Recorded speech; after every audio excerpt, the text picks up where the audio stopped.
हर हर महादेव। श्री शिवाय नमस्तुभ्यम। श्री शिवाय नमस्तुभ्यम। श्री शिवाय नमस्तुभ्यम। श्री शिवाय नमस्तुभ्यम। श्री शिवाय नमस्तुभ्यम। श्री शिवाय नमस्तुभ्यम। श्री शिवाय नमस्तुभ्यम। आप सबको वंदन करते हुए आज 1 अक्टूबर 2024 दिन मंगलवार, तिथि चतुर्दशी, श्राद्ध पक्ष की चतुर्दशी है आज। और भगवान भोलेनाथ सबका पितरों को, आज के पितरों को मुक्ति प्रदान करें और सभी पितृ प्रसन्न हों। कल हम लोगों ने दीपोत्सव अपने पितरों की मनाई।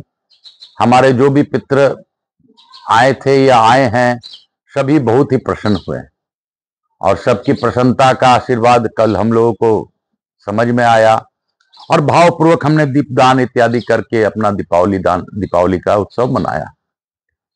आज अद्भुत दिन है, अद्भुत समय है। आज चतुर्दशी है, यानी शिवरात्रि के उपरांत आज सुबह का समय है।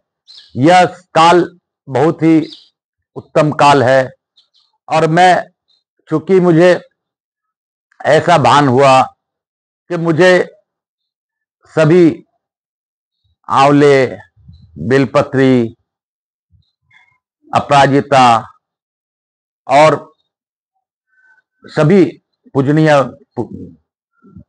वृक्षों के समक्ष ही कथा करनी चाहिए। सो मैं इसीलिए कर रहा हूं क्योंकि यह सत्य है कि आप अगर पूजनीय वृक्षों के पास करते हैं तो उसका लाभ आपके अलावे आपके श्रोताओं को भी मिलता है। तो सब पर भगवान भोलेनाथ की कृपा बनी रहे, यही विचार के साथ मैं आकाश राजगढ़िया बंसल गोत्रोत्पन्नम उमा शंकर नारायणी देवी कांता राजगढ़िया का पुत्र आचार्य संगीत कृष्ण जी महाराज सांवरिया बाबा वृंदावन वाले महामंडलेश्वर मेरे गुरु, उनसे आशीर्वाद लेकर, उनसे आज्ञा लेकर आज की कथा प्रारंभ करता हूं। पंडित प्रदीप जी मिश्रा को जितना भी धन्यवाद दूं वो कम है। उनकी प्रेरणा से आज 18 पुराण में पढ़ने का प्रण लिया हूं। बाबा भोलेनाथ सब पर अपनी अखंड कृपा बनाए रखे। मैं प्रथम पूज्य देव गणपति गणेश जी महाराज का आह्वान करता हूं तथा उनसे प्रार्थना करता हूं कि इस कथा स्थल पर पधार कर अवाइज समझ देवी देवताओं को आने का मार्ग दें और आप भी कथा श्रवण कर हम सभी लोगों को आशीर्वाद प्रदान करें, हमारे पितरों को आगे की गति मुक्ति प्रदान करने में हमारी सहायता करें। हे बाबा भोलेनाथ, आप और मैया पार्वती अपना गौर बिंदौरा काशन ग्रहण करें और इस भावपूर्ण कथा का, आगे का कथा हम लोगों को सुनने के लिए आशीर्वाद प्रदान करें। मैं स्कंद कुमार स्कंद देव से भी अनुरोध करता हूं कि इस कथा स्थल पर पधार कर स्कंद महापुराण की अद्भुत कथा का श्रवण करें और हम सभी को आशीर्वाद प्रदान करें। मैं यहाँ के स्थान देवता, वास्तु देवता, ग्राम देवता, क्षेत्रपाल देवता, समस्त देवी देवता, मेरे कुल की देवी केशर सती माता तथा मेरे श्रोताओं के कुल देवता कुल देवी का भी आह्वान करता हूं। मेरे पितृ और मेरे श्रोताओं के पितरों का भी नमन और आशीर्वाद करते हुए, प्रार्थना करते हुए आज की कथा को आगे की ओर ले जाने के लिए उद्यत हूं। मैं सर्वप्रथम, चूंकि दत्त भगवान का जप करना अति आवश्यक है, तो हम लोग दत्तात्रेय भगवान के बारे में थोड़ा सा बताते हुए मैं जप करूंगा। ऋषि अत्रि अनसुईया के पुत्र हुए। तीनों देवता जब परीक्षा लेने अनसुईया का गए थे, वहीं पर उन्होंने आपके जैसा पुत्र होने का वरदान मांगा था। उन्हीं में से एक पुत्र दत्तात्रेय भगवान हैं, जो इस पृथ्वी और भवलोक के स्वामी हैं।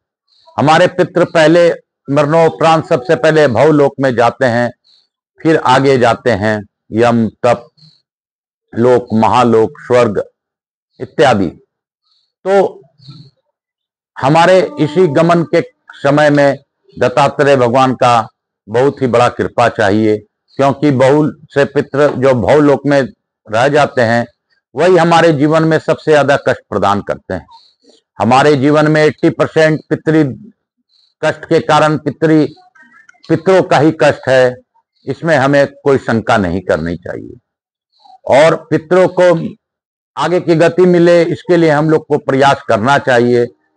आज और कल का दिन बहुत ही अद्भुत है, क्योंकि आज